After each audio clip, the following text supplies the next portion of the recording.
Hi, I'm Rashonda Cade. This is Reading with Rashonda. We are reading Behind the Scenes by Elizabeth Keckley. We are on chapter 13, and we will likely complete the entire chapter in one reading. We might not, but it's not like chapters 11 and 12, which were crazy long. If we don't do it in one reading, we'll definitely do it in two.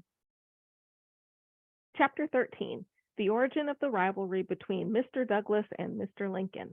Dun, dun, dun. Mrs. Lincoln, from her girlhood up, had an ambition to become the wife of a president. I mean, I know we just got started, but what a fascinating ambition. I mean, I guess it's less fascinating in a time when it was inconceivable for a woman to be a president, but like, interesting.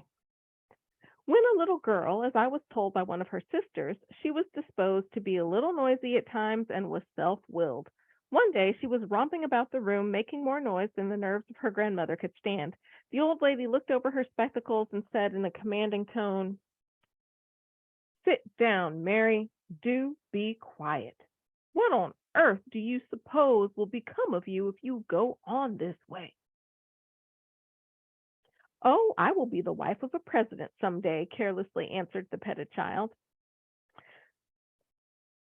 Actually, kids say stuff like that, and it's really true sometimes. I love how God operates in ways that adults really just don't latch onto.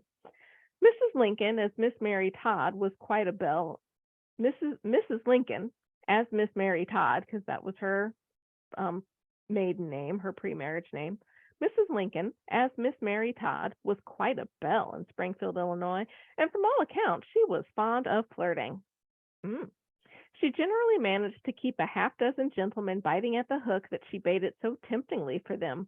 To the world, if I mistake not, the world, if I mistake not, are not aware that the rivalry between Mr. Lincoln and Mr. Stephen A. Douglas commenced over the hand of Miss Mary Todd.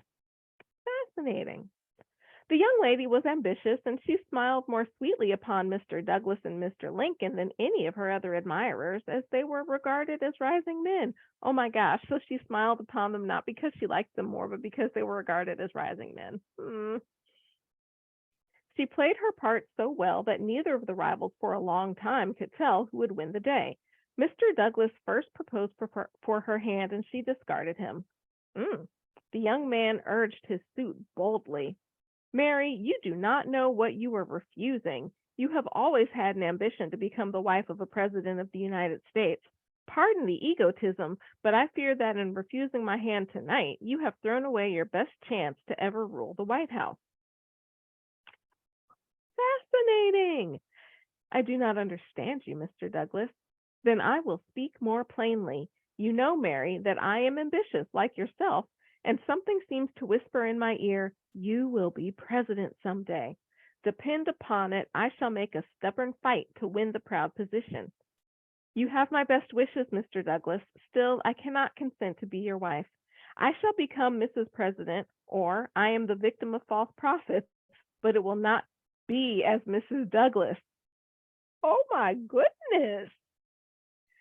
I have this little chapter in romantic history from the lips of Mrs. Lincoln herself. At one of the receptions at the White House shortly after the first inauguration, Mrs. Lincoln joined in the promenade with Senator Douglas. He was holding a bouquet that had been presented to her, and as they moved along, he said, "Mary, it reminds me of old times to have you lean upon my arm. You refer to the days of our youth. I must do you the credit, Mr. Douglas, to say that you were a gallant beau. Not only a beau, but a lover.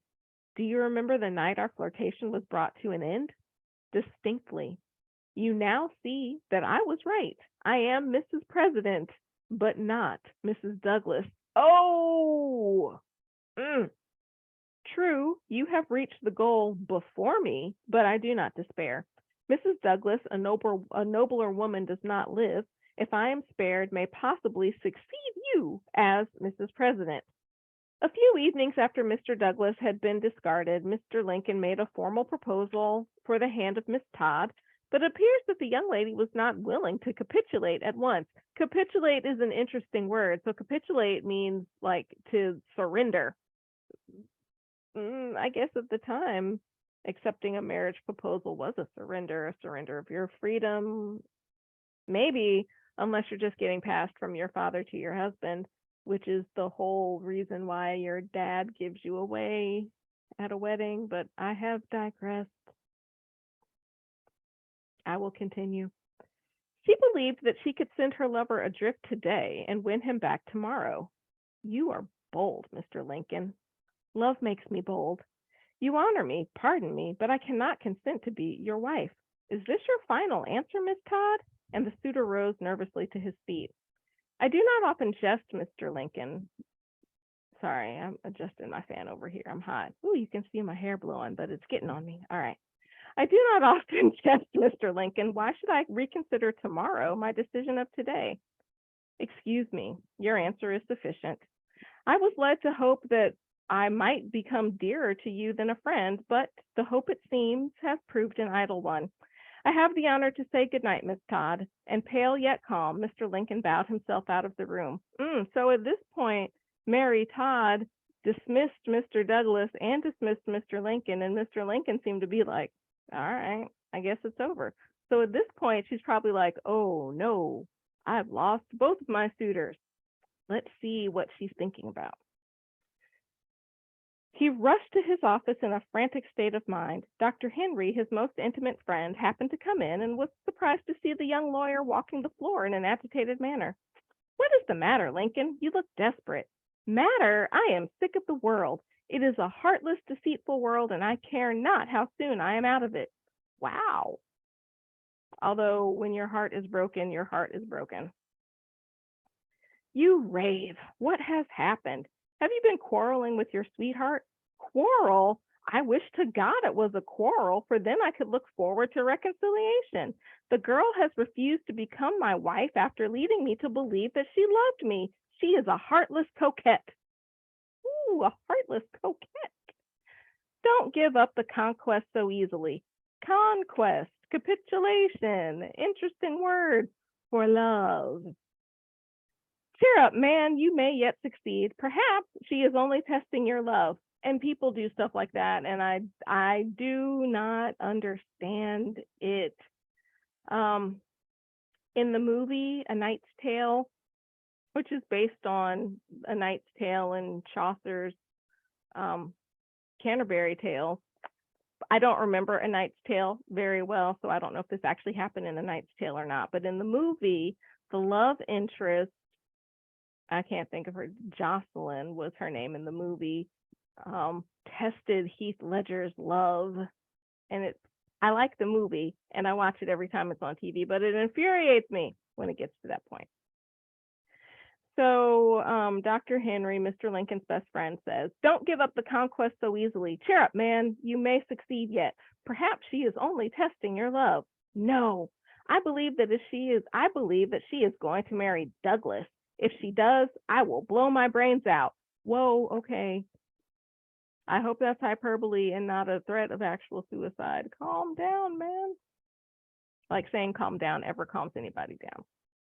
Nonsense. That would not mend matters. Whew, it wouldn't. Your brains were given to you for different use. Yes, amen to that. Come, we will go to your room now. Go to bed and sleep on the question, and you will get up feeling stronger tomorrow. And Dr. Henry took the arm of his friend Lincoln, led him home, and saw him safely in bed. The next morning, the doctor called at Mr. Lincoln's room and found that his friend had passed a restless night. Excitement had brought on fever, which threatened to assume a violent form as the case of the excitement still remained. Several days passed, and Mr. Lincoln was confined to his bed. Dr. Henry at once determined to call on Miss Todd and find out how desperate the case was. Miss Todd was glad to see him, and she was deeply distressed to learn that Mr. Lincoln was ill. She wished to go to him at once, but the doctor reminded her that she was the cause of his illness, literally lovesick. She frankly acknowledged her folly, saying that she only desired to test the sincerity of Mr. Lincoln's love, that he was the idol of her heart, and that she would become his wife. Wow, odd things. The doctor returned with joyful news to his patient. The intelligence proved the best remedy for the disease. Mutual explanations followed, and in a few months, Mr. Lincoln led Miss Todd to the altar in triumph. Triumph! All the war words for love and marriage. I learned these facts from Dr. Henry and Mrs. Lincoln. I believe them to be facts, and as such, have recorded them. They do not agree with Mr. Herndon's story. Who's Mr. Herndon? I do not know who Mr. Herndon is. If we have met him earlier in our tale, I do not recall. They do not agree with Mr. Herndon's story that Mr. Lincoln never loved but one woman, and that woman was Anne Rutledge. But then Mr. Herndon's story must be looked upon as a pleasant piece of fiction. Maybe. When it appeared, Mrs. Lincoln felt shocked that one who pretended to be the friend of her dead husband should deliberately seek to blacken his memory. Mr. Lincoln was far too honest a man to marry a woman that he did not love. We've heard that phrase a few times. Mr. Lincoln was far too honest. He was a kind and indulgent husband, and when he saw the faults in his wife, he excused them as he would excuse the impulsive acts of a child. In fact, Mrs. Lincoln was never more pleased than when the president called her his child wife. I can assume that you would be pleased by that because that means you are retaining your youthful looks, maybe, but otherwise, full-grown adults go into marriage, and that is that. Before closing this rambling chapter, she's calling this a rambling chapter. This chapter only has like 2 pages left as opposed to chapters 11 and 12, which were rambling. Maybe she noticed at this point that those were rambling and she's deflecting. Before closing this rambling chapter, I desire to refer to another incident. After the death of my son, well, we haven't heard about her son in a long, long time, or the no good scallywag who was her husband. What was his name, Mr. Green? I think that's what it says in the note I have. Yeah, my note says I haven't heard about Mr. Green at all, and now he's dead. All right. After the death of my son, Miss Mary Welsh, a dear friend, one of my old St. Louis patrons, called to see me, and on broaching the cause of my grief, she condoled with me. She condoled with me. I don't know that I've ever heard condole as a verb. I like it. I'm used to hearing condolences, which is a noun. She condoled with me. She knew that I had looked forward to the day when my son would be a support to me, knew that he was to become the prop and mainstay of my old age, and knowing this, she advised me to apply for a pension. I disliked the idea very much and told her so, told her that I did not want to make money out of his death. She explained away all of my objections, argued that Congress had made an appropriation for the specific purpose of giving a pension to every widow who should lose an only son in the war, and insisted that I should have my rights. I concur. If you have it coming to you, you should get it. She was so enthusiastic in the matter that she went to see Honorable Owen Lovejoy, then a member of the House from Illinois, and laid my case before him. Mr. Lovejoy was very kind and said as I was entitled to the pension, I should have it, and even if I had to bring the subject before Congress. I did not desire public agitation, and Mr. Lovejoy prepared my claim and laid it before the commissioners. In the meantime, he left Washington, and Mr. Joseph Lovejoy, his brother, prosecuted the claim for me, and finally succeeded in securing me a pension of $8 per month. Obviously, I have to pause and see what $8 was in money today. Be right back. All right, so $8 back then is equivalent to $150 now. Well, it said $149.89, but $150 now. So from her pension, she was going to get $8 a month, which is equal to about $150 a month now, which doesn't do a whole lot for you now, but is better than nothing. I don't know how far $8 a month would have gone then, but I actually think it would have gone a lot further than $150 would go now. Mr. Joseph Lovejoy was inclined to the Democratic Party, and he pressed my claim with great earnestness. He hoped that the claim would not be allowed, as he said the rejection of it would make capital for his party. Now, he wanted to use her case to maybe go to the Supreme Court. Aw. Nevertheless, the pension was granted, and I am nonetheless thankful to Mr. Joseph Lovejoy for his kindness to me and interest in my welfare. And that ends chapter 13. So we finished it in one go round. We are reading Behind the Scenes by Elizabeth Keckley. I'm Rashonda Cave, and this is Reading with Rashonda.